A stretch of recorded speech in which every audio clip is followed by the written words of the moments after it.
നമസ്കാരം. ഓട്ടപ്രദർശനത്തിലേക്ക് ഏവർക്കും സ്വാഗതം. ഫിഫ വേൾഡ് കപ്പിന് ഇന്ന് കൊടിയേറുകയാണ്. കാൽപന്ത് കളിയുടെ മാമാങ്കം.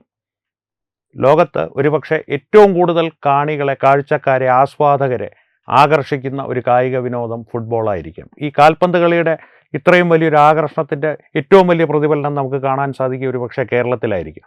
ഭാരതം നേരിട്ട് പങ്കെടുക്കുന്നില്ല എങ്കിൽ പോലും അവരുടെ ആരാധ്യ പുരുഷന്മാരായ മെസ്സിയുടെയും റൊണാൾഡോയുടെയും എല്ലാം വലിയ വലിയ കൂറ്റൻ 40-50 അടി ഉയരമുള്ള കട്ടൗട്ടുകൾ വയലുകളിലും തെരുവോരങ്ങളിലും ഉയർത്തി കാൽപന്ത് കളിയുടെ ആരാധകർ ഒരു ആഘോഷമാക്കി മാറ്റുന്ന വേൾഡ് കപ്പുകൾ പലതും നാം കണ്ടിട്ടുണ്ട്. ഇതും ഇത്തവണത്തെ 2026 ഫിഫ വേൾഡ് കപ്പും അതിൽ നിന്ന് ഒട്ടും വ്യത്യസ്തമാവില്ല എന്നുള്ള കാര്യം ഉറപ്പാണ്. പക്ഷേ ആ ആഘോഷങ്ങളുടെ ആരവങ്ങളോ പ്രതിധ്വനികളോ ഒന്നുമല്ല ഇന്നത്തെ ഓട്ടപ്രദർശനത്തിൻ്റെ വിഷയം. ആ കാൽപന്ത് കളിയുടെ മാമാങ്കം നടക്കുന്ന വേദികളിലൊന്നാണ്. വേദികളിലൊന്ന് എന്ന് പറയുമ്പോൾ ഒരു സ്റ്റേഡിയമല്ല, ഒരു രാജ്യം. കാരണം 3 രാജ്യങ്ങളിലെ അമേരിക്ക, മെക്സിക്കോ, UK 3 രാജ്യങ്ങളിലായാണ് ഈ കാൽപന്ത് കളിയുടെ മാമാങ്കം ഇത്തവണ അരങ്ങേറുന്നത്. അതിൽ അമേരിക്കയാണ് നമ്മുടെ വിഷയം. അമേരിക്കയിൽ 11 സ്റ്റേഡിയങ്ങൾ ഈ ഫിഫ വേൾഡ് കപ്പിനായി മാറ്റിവെക്കപ്പെട്ടിട്ടുണ്ട്. അതിൽ തന്നെ 1-ാം ശ്രേണി, 2-ാം ശ്രേണി, 3-ാം ശ്രേണി എന്നുള്ള രീതിയിൽ ഈ സ്റ്റേഡിയങ്ങളെ തരംതിരിച്ചിട്ടുണ്ട്. അതിൽ 1-ാം ശ്രേണിയിൽ പെടുന്നത് 4 സ്റ്റേഡിയങ്ങളാണ്. അതിൽ ഏറ്റവും വലുത് ഡാലസിലെ AT&T സ്റ്റേഡിയമാണ്. 94,000 കാണികളെ ഒരേ സമയം ഉൾക്കൊള്ളുവാൻ ശേഷിയുള്ള സ്റ്റേഡിയമാണ് ഈ ഡാലസിലെ AT&T സ്റ്റേഡിയം. രണ്ടാമത്തേത് ന്യൂയോർക്കിലെ മെറ്റ്ലൈഫ് സ്റ്റേഡിയമാണ്. ഒരേ സമയം 82,500 കാണികളെ ഉൾക്കൊള്ളുവാൻ ശേഷിയുള്ള ഒരു സ്റ്റേഡിയം. മൂന്നാമത്തേത് കാൻസസ് സിറ്റിയിലെ മെഴ്സിഡീസ് ബെൻസ് സ്റ്റേഡിയം, കാൻസസ് അല്ല, അറ്റ്ലാന്റയിലെ മെഴ്സിഡീസ് ബെൻസ് സ്റ്റേഡിയം. ഏതാണ്ട് 75,000-ഓളം ആളുകളെ ഉൾക്കൊള്ളുവാൻ, 75,000 കാണികളെ ഒരേ സമയം ഉൾക്കൊള്ളുവാൻ ശേഷിയുള്ള ഒരു സ്റ്റേഡിയമാണിത്. നാലാമത്തേത് കാൻസസ് സിറ്റിയിലെ കാൻസസ് സിറ്റി സ്റ്റേഡിയം. ആ സ്റ്റേഡിയത്തിന് 73,000-ന് മേൽ കാണികളെ ഒരേ സമയം ഉൾക്കൊള്ളുവാൻ സാധിക്കും. 1-ാം ശ്രേണിയിലുള്ള ഈ 4 സ്റ്റേഡിയങ്ങളെയും സംബന്ധിച്ച് ഒരു പ്രശ്നങ്ങളുമില്ല. ക്രമീകരണങ്ങളെല്ലാം കൃത്യമാണ്. ഒരുക്കങ്ങളെല്ലാം പൂർത്തിയായി കഴിഞ്ഞു. ഇനി കാൽപന്ത് കളിയുടെ മാമാങ്കം അരങ്ങേറിയാൽ മാത്രം മതി. പ്രശ്നം 2-ാം ശ്രേണിയിലുള്ള ചില സ്റ്റേഡിയങ്ങളാണ്. അവ സ്ഥിതി ചെയ്യുന്ന സംസ്ഥാനങ്ങളാണ്. അതിൽ തന്നെ പ്രധാനമായി 2 സംസ്ഥാനങ്ങൾ, സാൻ ഫ്രാൻസിസ്കോയും ലോസ് ഏഞ്ചൽസും. സാൻ ഫ്രാൻസിസ്കോയിലും ലോസ് ഏഞ്ചൽസിലും San Francisco Bay Area stadium, Los ഏഞ്ചൽസിൽ സോഫി സ്റ്റേഡിയം. 2 സ്റ്റേഡിയങ്ങൾ, ഒന്ന് San Francisco Bay Area stadium, രണ്ടാമത്തേത് ലോസ് ഏഞ്ചൽസിലെ സോഫി സ്റ്റേഡിയം, SOFI എന്ന വിശേഷിപ്പിക്കപ്പെടുന്ന സ്റ്റേഡിയം. ഈ 2 സ്റ്റേഡിയങ്ങളെ ചുറ്റിപ്പറ്റിയാണ് പ്രശ്നങ്ങൾ ഉടലെടുത്തിരിക്കുന്നത്, അല്ലെങ്കിൽ ഉടലെടുക്കുവാൻ പോകുന്നത്. ഒരുപക്ഷെ അമേരിക്ക എന്ന രാജ്യത്തെ സംബന്ധിച്ച് തന്നെ അപമാനകരമായേക്കാവുന്നൊരു രീതിയിലേക്ക് കാര്യങ്ങൾ നീങ്ങും എന്നുള്ള ചില സാഹചര്യങ്ങൾ അതിന് ചുറ്റും നിലനിൽക്കുന്നുണ്ട്. അതിൻ്റെ പ്രശ്നം മറ്റൊന്നുമല്ല, ഈ ലോസ് ഏഞ്ചൽസിലും സാൻ ഫ്രാൻസിസ്കോയിലും ഒരു ജനജീവിതം കഴിഞ്ഞ കുറച്ച് കാലങ്ങൾ കൊണ്ട് വളരെയധികം മാറി മറിഞ്ഞിട്ടുണ്ട്. ഈ 2 സംസ്ഥാനങ്ങളിലും ഒരു 10 വർഷങ്ങൾക്ക് മുമ്പ് ജീവിച്ചിരുന്ന, അല്ലെങ്കിൽ ഈ സംസ്ഥാനങ്ങൾ സന്ദർശിച്ചിട്ടുള്ള ഒരു വ്യക്തി 10 വർഷങ്ങൾക്ക് ശേഷം ഇന്ന് ആ സംസ്ഥാനങ്ങൾ സന്ദർശിക്കുകയാണെങ്കിൽ തിരിച്ചറിയുവാൻ, ഇത് തന്നെയാണോ ഞാൻ 10 വർഷങ്ങൾക്ക് മുമ്പ് സന്ദർശിച്ചൊരു സംസ്ഥാനം അല്ലെങ്കിൽ ഒരു പ്രദേശമെന്ന് അത്ഭുതപ്പെട്ടു പോകും, അല്ലെങ്കിൽ ആശങ്കപ്പെട്ടു പോകുമെന്ന് തന്നെ വേണം പറയാൻ. കാരണം ഈ വീടുകളില്ലാത്ത, മയക്കുമരുന്നിന് അടിമകളായ, കുറ്റകൃത്യങ്ങളിൽ സ്ഥിരമായി ഏർപ്പെടുന്ന നിരവധി ആളുകൾ ഈ 2 സംസ്ഥാനങ്ങളുടെയും തെരുവുകൾ ഏറെക്കുറെ കൈയടക്കി കഴിഞ്ഞിരിക്കുന്നു എന്നുള്ള അവസ്ഥയാണ്. അതിൻ്റെ പ്രധാന കാരണം ഈ സംസ്ഥാനങ്ങളിലെ ഭരണകൂടങ്ങളാണ്. ഭരണകൂടങ്ങളെന്ന് ഞാൻ ഉദ്ദേശിക്കുന്നത് നഗരസഭ ഭരണസമിതിയും ഗവർണർമാരുടെ കീഴിലുള്ള സംസ്ഥാന ഭരണസമിതിയും. ഈ 2 സംസ്ഥാനങ്ങളിലും ഡെമോക്രാറ്റുകളുടെ സമ്പൂർണ്ണ ആധിപത്യത്തിലുള്ള ഭരണമാണ് നടന്നുകൊണ്ടിരിക്കുന്നത്. സംസ്ഥാന തലത്തിലും നഗരസഭകളുടെ തലത്തിലും. നഗരസഭകളുടെ കൗൺസിലുകളാണ് ഈ അമേരിക്കയെ സംബന്ധിച്ച് പ്രാദേശികമായിട്ടുള്ള ഭരണങ്ങൾ നടപ്പാക്കുന്നത്. നമ്മുടെ ഈ തദ്ദേശ സ്വയംഭരണം എന്ന് പറയുന്നത് പോലെ അത്തരത്തിലുള്ള ഭരണങ്ങൾ കൈയാളുന്നത് ഡെമോക്രാറ്റിക് പാർട്ടിയുടെ ആളുകളാണ്. ഈ ഡെമോക്രാറ്റിക് പാർട്ടിയെ സംബന്ധിച്ച് പറയുകയാണെങ്കിൽ അടിസ്ഥാനപരമായിട്ട് ഈ പശ്ചിമ ബംഗാളിൽ മമതാ ബാനർജി സ്വീകരിച്ചിരുന്ന ഒരു നയമാണ് മെക്സിക്കോയിൽ നിന്നും മറ്റ് രാജ്യങ്ങളിൽ നിന്നും അനധികൃതമായി കുടിയേറ്റക്കാരെ കൊണ്ടുവന്ന്, അവർ മയക്കുമരുന്ന് കച്ചവടക്കാരാണെങ്കിലും മയക്കുമരുന്ന് ഉപയോഗിച്ച് നടക്കുന്ന ക്രിമിനലുകളാണെങ്കിലും അതൊന്നും പ്രശ്നമല്ല, അവരെ കൊണ്ടുവന്ന് അവിടെ താമസിപ്പിച്ച് അവർക്ക് അമേരിക്കൻ പൗരത്വം നൽകി ഒരു വോട്ട് ബാങ്ക് സൃഷ്ടിച്ചെടുക്കുക. ഇത്തരത്തിലൊരു പ്രക്രിയയിലൂടെ ആ സംസ്ഥാനത്തിൻ്റെ 2 സംസ്ഥാനങ്ങളിലും, ലോസ് ഏഞ്ചൽസ് ആണെങ്കിലും സാൻ ഫ്രാൻസിസ്കോ ആണെങ്കിലും, ആ സംസ്ഥാനത്തിൻ്റെ ഒരു കൃത്യമായിട്ടുള്ളൊരു പ്രവർത്തന രീതി അല്ലെങ്കിൽ മനോഹരമായിട്ടുള്ളൊരു ആവാസ വ്യവസ്ഥയെ പൂർണ്ണമായും കഴിഞ്ഞ 10 വർഷങ്ങൾക്കുള്ളിൽ ഡെമോക്രാറ്റിക് പാർട്ടി നശിപ്പിച്ച് ഏതാണ്ട് അധലപാതാളത്തിൽ കൊണ്ടെത്തിച്ചിട്ടുണ്ട്. അപ്പോൾ തന്നെ പ്രേക്ഷകർ ശ്രദ്ധിക്കേണ്ട ഒരു കാര്യം, ഇത്തരത്തിലുള്ളൊരു ആവാസ വ്യവസ്ഥ ഇതിന് ചുറ്റും നിലനിൽക്കുമ്പോൾ ഈ ഫിഫ വേൾഡ് കപ്പ് അവിടെ നടന്നാൽ പ്രശ്നങ്ങൾ ഉണ്ടാവില്ലേ? ഉണ്ടാകും. അത് തന്നെയാണ് ഈ പറഞ്ഞു വരുന്നത്. പക്ഷേ അങ്ങനെ ഉണ്ടായാൽ അതിൻ്റെ ഒരു പഴി ഡെമോക്രാറ്റുകൾക്കല്ലേ വരുന്നത്? അതുകൊണ്ട് അവരതിനെ ഒരു പ്രതിരോധിക്കാനുള്ള സംവിധാനങ്ങൾ ചെയ്യില്ല. പ്രത്യക്ഷത്തിൽ അവർ ചെയ്യും. കാരണം അതിന് 2 കാരണങ്ങളുണ്ട്. ഒന്ന്, അവരുടെ ഭരണസമിതിക്ക് നേരെ വരുന്ന ഈ പറഞ്ഞതുപോലെ പ്രേക്ഷകർ ചോദിക്കാൻ സാധ്യതയുള്ള ആ ഒരു ചോദ്യചിഹ്നം, അവരുടെ നേരെ ആരെങ്കിലും വിരൽ ചൂണ്ടി ചോദ്യം ഉന്നയിക്കുവാനുള്ളൊരു സാഹചര്യം അവർ ഒഴിവാക്കുവാൻ ശ്രമിക്കും. രണ്ടാമത്തേത്, ഈ ഫിഫ വേൾഡ് കപ്പ് പോലുള്ളൊരു കായിക മാമാങ്കം നടക്കുമ്പോൾ ആ സംസ്ഥാനങ്ങൾക്കും ആ പ്രദേശങ്ങൾക്കും സാമ്പത്തികമായി ഒരുപാട് നേട്ടമുണ്ടാകും. കാരണം ഒരു ഫെയർ എന്ന് പറയുന്നത് പോലെ തന്നെ നമ്മുടെയൊക്കെ കാർണിവൽ എന്നൊക്കെ പറയില്ലേ, അതിൻ്റെ ഒരു ഏറ്റവും വലിയ ഒരു രൂപമാണ് ഫിഫ വേൾഡ് കപ്പ് എന്ന് തന്നെ പറയേണ്ടി വരും. ഒരു പ്രദേശത്ത് ആ കായിക മാമാങ്കം നടക്കുകയാണെങ്കിൽ ആ പ്രദേശത്തിന് ആ മേളയിലൂടെ, കായിക മേളയിലൂടെ ഉണ്ടാകുന്ന സാമ്പത്തിക നേട്ടമെന്ന് പറയുന്നത് സാധാരണഗതിയിലൊരു എന്തെങ്കിലും ഒരു വികസന പദ്ധതിയിലൂടെ ഉണ്ടാകുന്നതിലും 10 മടങ്ങായിരിക്കും. ആ ഒരു പ്രദേശത്തിന് മാത്രമുള്ള കാര്യമാണ് പറയുക, അതുവഴി സംസ്ഥാനത്തിനും. അതുകൊണ്ട് തന്നെ അത്തരത്തിലുള്ള സാമ്പത്തിക നേട്ടങ്ങൾ നഷ്ടപ്പെടാതിരിക്കുവാനും ഇത്തരത്തിലുള്ള ഭരണകൂടങ്ങൾ ശ്രമിക്കും. പക്ഷേ ഇതിനൊരു മറുവശമുണ്ട്. ഈ ഫിഫ വേൾഡ് കപ്പിൻ്റെ ഈ 11 സ്റ്റേഡിയങ്ങളിലായി നടക്കുന്ന അമേരിക്കയിലെ കായിക മാമാങ്കം ഡൊണാൾഡ് ട്രംപ് വളരെയധികം ശ്രമപ്പെട്ട് നേടിയെടുത്ത ഒരു വിജയമാണ്. ഡൊണാൾഡ് ട്രംപിൻ്റെ ഒരു വിജയമായി ഫിഫ വേൾഡ് കപ്പിൻ്റെ വിജയം ആഘോഷിക്കപ്പെടുവാനുള്ള ഒരു സാധ്യതയുണ്ട്. അതുകൊണ്ട് തന്നെ ഡെമോക്രാറ്റുകൾ ഈ ഒരു കായിക മാമാങ്കത്തിന് അവരാൽ കഴിയുന്ന രീതിയിലെല്ലാം തുരങ്കം വയ്ക്കുവാൻ ശ്രമിക്കുകയും ചെയ്യും.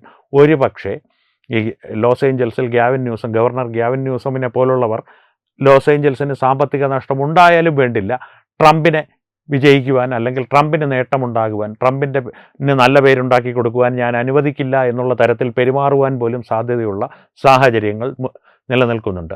അത്തരത്തിലൊരു തീരുമാനത്തിലേക്ക് ഗ്യാവിൻ ന്യൂസമിനെ പോലുള്ള രാഷ്ട്രീയക്കാരെത്തിയാൽ ഒരുപക്ഷെ ഇത്തരത്തിൽ ഈ ലോസ് ഏഞ്ചൽസിൻ്റെയും സാൻ ഫ്രാൻസിസ്കോയുടെയും തെരുവുകൾ കീഴടക്കിയിരിക്കുന്ന വീടില്ലാത്തവർ ഹോംലെസ് എന്ന് അവിടെ ഉള്ള ആളുകൾ വിളിക്കുന്ന ഒരു വിഭാഗമുണ്ട്. അതിൽ തന്നെ നല്ലൊരു വിഭാഗം കുറ്റവാളികളാണ്, മയക്കുമരുന്നിന് അടിമകളുമാണ്. അത്തരക്കാരെ ഉപയോഗിച്ച് ഏതെങ്കിലും തരത്തിലുള്ള പ്രശ്നങ്ങൾ ഈ ഫുട്ബോൾ കളി നടക്കുന്ന സ്റ്റേഡിയത്തിനോ ചുറ്റുമോ അല്ലെങ്കിൽ സ്റ്റേഡിയത്തിനകത്തോ സൃഷ്ടിച്ചെടുത്താൽ ഒരുപക്ഷെ ലോകകപ്പ് തന്നെ പൂർണ്ണമായും അമേരിക്കയിൽ നിന്ന് മാറ്റപ്പെടുന്നൊരു സാഹചര്യം ഉണ്ടായേക്കാം. കാരണം കായിക താരങ്ങളുടെ ഒരു സുരക്ഷ എന്നുള്ളത് ഫിഫയെ സംബന്ധിച്ച് വളരെ അധികം പ്രാധാന്യമുള്ളൊരു കാര്യമാണ്. കാരണം അല്ല, കോടിക്കണക്കിന് ഡോളറുകളാണ് ഓരോ കായിക താരത്തിൻ്റെ മേലും ഫിഫ മുടക്കിയിരിക്കുന്നത്. ഫിഫ മാത്രമല്ല, ലോകമാകമാനമുള്ള ഫുട്ബോൾ ക്ലബ്ബുകളും കോടിക്കണക്കിന് രൂപ, അതിൻ്റെ ശതകോടികൾ വരും എല്ലാത്തിൻ്റെയും കൂടി ആകെ തുക എടുത്തു കഴിഞ്ഞാൽ. അത്തരത്തിലുള്ളൊരു തുകയുടെ നഷ്ടമെന്നുള്ളത് കായിക താരത്തിൻ്റെ സുരക്ഷയെ ആശ്രയിച്ചിരിക്കുന്നു എന്ന് പറഞ്ഞാൽ അവർക്കത് അനുവദിച്ചു കൊടുക്കുവാൻ സാധിക്കില്ല. അതുകൊണ്ട് തന്നെ ഇത്തരത്തിലുള്ള ഏതെങ്കിലും ഒരു പ്രശ്നമുണ്ടായാലും, ഒരു വെടിവെപ്പോ, ഈ കഴിഞ്ഞ ദിവസം തന്നെ ലോസ് ഏഞ്ചൽസിൽ ഈ സോഫി സ്റ്റേഡിയത്തിൻ്റെ പരിസരത്തായി 2 പേരെ വെടിവെച്ച് കൊന്നു ഒരു അക്രമി. കാരണം എന്താണ്, കാര്യം എന്താണെന്നുള്ളതൊന്നും പോലീസ് അന്വേഷിക്കുന്നില്ല, പുറത്ത് പറയുന്നതുമില്ല. പക്ഷേ ഇവിടെ ഒരു നിത്യസംഭവമാണ്. ലോസ് ഏഞ്ചൽസ് ഒരു കാലത്ത് അമേരിക്കയിലെ ഏറ്റവും സുരക്ഷിതമായ പ്രദേശങ്ങളിലൊന്നായിരുന്നു. കാലിഫോർണിയ പോലെയോ ഒന്നുമല്ല. സാൻ ഫ്രാൻസിസ്കോ എന്നുള്ളത് അതിലും സുരക്ഷിതമായിട്ടുള്ള വളരെ മനോഹരമായൊരു നഗരമായിരുന്നു. ഇന്ന് അതിൻ്റെ ഒരു ആവാസ വ്യവസ്ഥ ഏതാണ്ട് പൂർണ്ണമായും നശിപ്പിക്കപ്പെട്ട് ക്രിമിനലുകൾ കൈയടക്കിയ തെരുവുകളിൽ ഒരു നിത്യസംഭവമായി, നിത്യ കാഴ്ചകളായി അല്ലെങ്കിൽ സ്ഥിരം കാഴ്ചകളായി മാറിയിരിക്കുന്ന 2 സംസ്ഥാനങ്ങളാണ് ലോസ് ഏഞ്ചൽസും സാൻ ഫ്രാൻസിസ്കോയും. അതുകൊണ്ട് തന്നെ ഇത്തരത്തിലുള്ള ലോകകപ്പിൻ്റെ ഈ ഒരു കായിക മാമാങ്കം അവിടുത്തെ സ്റ്റേഡിയങ്ങൾ, സോഫി സ്റ്റേഡിയത്തിലോ ബേ ഏരിയയിലുള്ള സാൻ ഫ്രാൻസിസ്കോ ബേ ഏരിയയിലുള്ള സ്റ്റേഡിയത്തിലോ നടക്കുമ്പോൾ ഏതെങ്കിലും തരത്തിലുള്ള ഒരു അപകടമല്ല, ഒരു അക്രമമോ വലിയ രീതിയിലുള്ള കുറ്റകൃത്യമോ അതിന് ചുറ്റുമോ ആ സ്റ്റേഡിയത്തിനുള്ളിലോ നടന്നാൽ തന്നെ ഡൊണാൾഡ് ട്രംപിന് വലിയ ക്ഷീണമുണ്ടാക്കും. രാഷ്ട്രീയമായിട്ട് അദ്ദേഹത്തിൻ്റെ പ്രതിച്ഛായയെ അത് ബാധിക്കും. ലോകത്തിൻ്റെ മുൻപിൽ ഇപ്പോൾ തന്നെ പല കാര്യങ്ങളിലും നാണം കെട്ടിരിക്കുന്ന ഡൊണാൾഡ് ട്രംപ് കൂടുതൽ നാണം കെടും. അത്തരത്തിലൊരവസ്ഥയിലേക്ക് അദ്ദേഹത്തെ എത്തിക്കുക എന്നുള്ളത് ഡെമോക്രാറ്റിക് പാർട്ടിയെ സംബന്ധിച്ച് വളരെയധികം താല്പര്യമുള്ളൊരു കാര്യമായിരിക്കും. പ്രത്യേകിച്ച് ഗ്യാവിൻ ന്യൂസം, ലോസ് ഏഞ്ചൽസിൻ്റെ ഗവർണറായ ഗ്യാവിൻ ന്യൂസം അടുത്ത രാഷ്ട്രപതി തിരഞ്ഞെടുപ്പിൽ ഒരു സ്ഥാനാർത്ഥിയായി മത്സരിക്കുമെന്നുള്ളൊരു കിംവദന്തി പരന്നിരിക്കുന്ന അവസരത്തിൽ കിംവദന്തി ഏറെക്കുറെ സാധൂകരിക്കപ്പെട്ട വാർത്തയായി മാറിയിട്ടുണ്ട്. കാരണം ഗ്യാവിൻ ന്യൂസം തന്നെയായിരിക്കും ഡെമോക്രാറ്റുകളുടെ പ്രധാന രാഷ്ട്രപതി സ്ഥാനാർത്ഥി എന്ന് ഏറെക്കുറെ ഉറപ്പാണ്. പ്രധാന രാഷ്ട്രപതി എന്ന് ഞാൻ പറയുന്നത് അവിടെ ഈ പാർട്ടിക്കുള്ളിൽ തന്നെ ഒരു മത്സരം നടത്തിയാണ് ആളുകളെ തിരഞ്ഞെടുക്കുന്നത്. കഴിഞ്ഞ തവണ കമലാ ഹാരിസിനെതിരെ നിക്കി ഹെയ്ലിയെ പോലുള്ളവർ മത്സരിച്ചിരുന്നു. അത് തുളസി ഗബാർഡിനെ പോലുള്ളവർ സ്വതന്ത്രയായി മത്സരിച്ചിരുന്നു. അതിനു മുൻപ് ഹിലരി ക്ലിൻ്റനെതിരെ തുളസി ഗബാർഡ് മത്സരിച്ചിരുന്നു. അതെല്ലാം പ്രേക്ഷകർ ഓർക്കുന്നുണ്ടാകും, അല്ലെങ്കിൽ പ്രേക്ഷകരുടെ അറിവിലേക്കായി ഒന്ന് എടുത്തു പറയുകയാണ്. അത്തരത്തിലുള്ള ഏറ്റവും പ്രധാന സ്ഥാനാർത്ഥി ഗ്യാവിൻ ന്യൂസം തന്നെയായിരിക്കുമെന്നുള്ളത് ഏറെക്കുറെ സ്ഥിരീകരിക്കപ്പെട്ട ഒരു കിംവദന്തിയാണ്. അങ്ങനെ ഇരിക്കുന്ന അവസരത്തിൽ ട്രംപിൻ്റെ റിപ്പബ്ലിക് പാർട്ടിയുടെ പ്രതിച്ഛായ എത്രത്തോളം ഇടിച്ചു താഴ്ത്താമോ അത്രത്തോളം ഇടിച്ചു താഴ്ത്തുവാനുള്ള ഒരു അവസരമായി ഗ്യാവിൻ ന്യൂസമിനെ പോലുള്ളവർ ഈ ഒരു സാഹചര്യം ഉപയോഗിക്കുവാനുള്ള സാധ്യതകൾ വളരെ കൂടുതലാണ്. ഫിഫ വേൾഡ് കപ്പിനെ ഒരു ആയുധമായി തന്നെ അവർ ഉപയോഗിക്കും എന്നാണ് രാഷ്ട്രീയ നിരീക്ഷകർ ഭയപ്പെടുന്നതെന്ന് തന്നെ പറയണം. പറയുന്നല്ല, അവരൊരു അഭിപ്രായ പ്രകടനമായിട്ടുമല്ല. ഈ കഴിഞ്ഞ ദിവസങ്ങളിൽ പുറത്തു വന്ന വാർത്തകളനുസരിച്ച് ഈ സാൻ ഫ്രാൻസിസ്കോ ബേ ഏരിയയ്ക്ക് അടുത്തും ഈ സോഫി സ്റ്റേഡിയത്തിൽ ലോസ് ഏഞ്ചൽസിലുണ്ടായ അത്രയും അടുത്തല്ലെങ്കിൽ പോലും സാൻ ഫ്രാൻസിസ്കോ ബേ ഏരിയയോട് അടുത്ത് തന്നെ നിരവധി അക്രമ സംഭവങ്ങൾ തുടരെ അരങ്ങേറിയ വാർത്തകൾ പുറത്തു വന്നിരുന്നു. സോഫി സ്റ്റേഡിയത്തിനടുത്ത് 2 പേർ വെടിവെച്ച് കൊല്ലപ്പെട്ടിരുന്നു. തോക്ക് വളരെ സുലഭമായി ലഭിക്കുന്ന ഒരു പ്രദേശമാണ് ലോസ് ഏഞ്ചൽസ്. സാൻ ഫ്രാൻസിസ്കോയും ഇപ്പോൾ ഏതാണ്ട് ഏറെക്കുറെ അങ്ങനെയായി തന്നെ മാറിക്കഴിഞ്ഞിരിക്കുന്നു. അമേരിക്കയിൽ തന്നെ ആയുധങ്ങൾ കയ്യിൽ വയ്ക്കുവാനുള്ള നിയമം വളരെയധികം ലിബറലാണ്, വളരെയധികം അയഞ്ഞ ഒരു നിയമമാണ്. ഒരു ഫസ്റ്റ് അമെൻമെൻ്റ് എന്ന് പറയുന്നത് തന്നെ ഫ്രീ സ്പീച്ച് ആണെങ്കിൽ, സെക്കൻഡ് അമെൻമെൻറ്റ് ആയുധങ്ങൾ കയ്യിൽ വയ്ക്കുവാനുള്ള സാധാരണക്കാരൻ്റെ അവകാശമാണ് അമേരിക്കയുടെ ഭരണഘടനയുടെ. അതുകൊണ്ട് തന്നെ ആയുധങ്ങൾ വളരെ സുലഭമാണ് അമേരിക്കയിൽ. അതിൽ അത്യധികം സുലഭമാണ് ലോസ് ഏഞ്ചൽസിലും സാൻ ഫ്രാൻസിസ്കോയിലും.